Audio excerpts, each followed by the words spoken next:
Hi friends! Welcome back to my mini vlog. So for today's video, sa mga oras na yan, ako ay tahimik lamang nanonood ng movie. Actually, pangalawang movie ko na nga sana yan na panonoodin. Pero syempre, kapag hindi ko na kayang tapusin, ipagpapabukas ko na sana siya. Pero may kinuha kasi akong gamit dito sa ilalim ng lababo namin. And then nakita ko to, parang na-stress ako. Minsan ganun din ba kayo? Yung parang bigla lang kayong out of nowhere, bigla ninyong may isipan na linisan ng isang parte dyan sa bahay ninyo.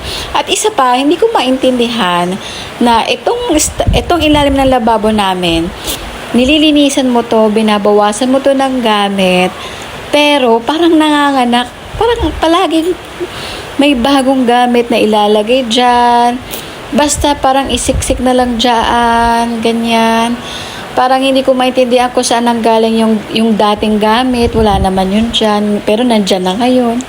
Yung mga ganyan pa, puro ganyan. At saka itong ilalim ng lababo namin dati, wala masyadong gamit to kasi nga nandito dati yung tangke ng kalan namin. So ngayon, nung nilabas ko yung tangke ng kalan namin at saka yung kalan dito sa may likod ng bahay namin, parang sabi ko ay wala na masyadong gamit dito. So parang maluwag siya. Haba, hindi ko maintindihan. Parang ewan ko ba bakit nagkakaroon na lang lagi ng maraming gamit dito na parang kahit binawasan mo, kahit tinanggal mo, kahit tinapon mo na parang mamaya bukas sa susunod na linggo, susunod na buwan, napuno na naman itong gamit na ito.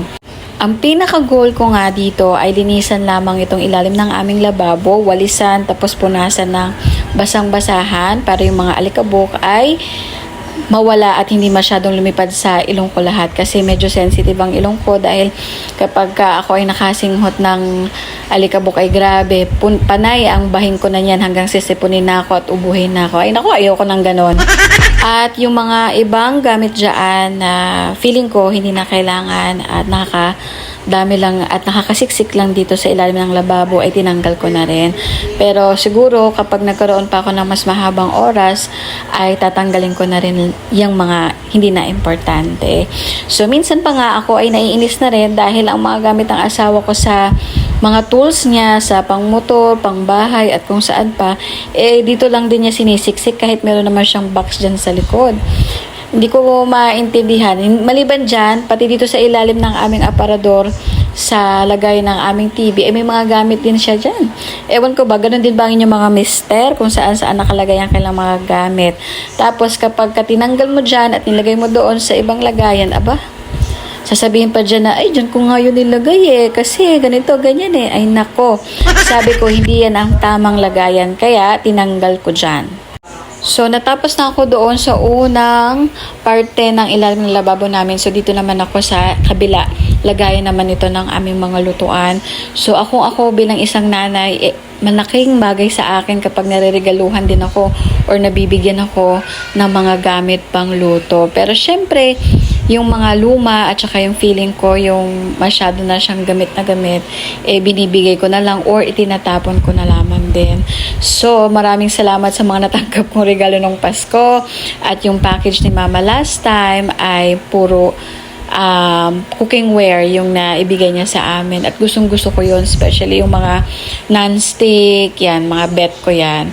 At saka bilang isang nanay, kapag niregaluhan ka nila ng gamit pang kusina, ay grabe, ang saya sa pakiramdam na feeling mo, I need this. Ganon! Malapit na nga rin akong matapos dito niyan at grabe na rin yung pawis ko. Kanina, mga bandang 7 ay nag-shower na ako at feeling ko magsha-shower na naman ulit ako dahil ako ay naglalapot na naman. So, feeling ko talaga I use my time wisely. So, kaysa nag-cellphone ako dyan sa bahay, kapag nakakita ako ng mga bagay na kailangan kong gawin, ginagawa ko na, especially kapag katulog na si baby. Kasi nga, hindi ko naman itong pwedeng magawa habang nandyan si baby. Syempre, kailangan ko pa rin siyang bantayan at yung atensyon ko ay dapat nasa kanya. Sa ilang minuto lamang ay marami ka nang nagawa. And thank you for watching with me and have a great day. Babu!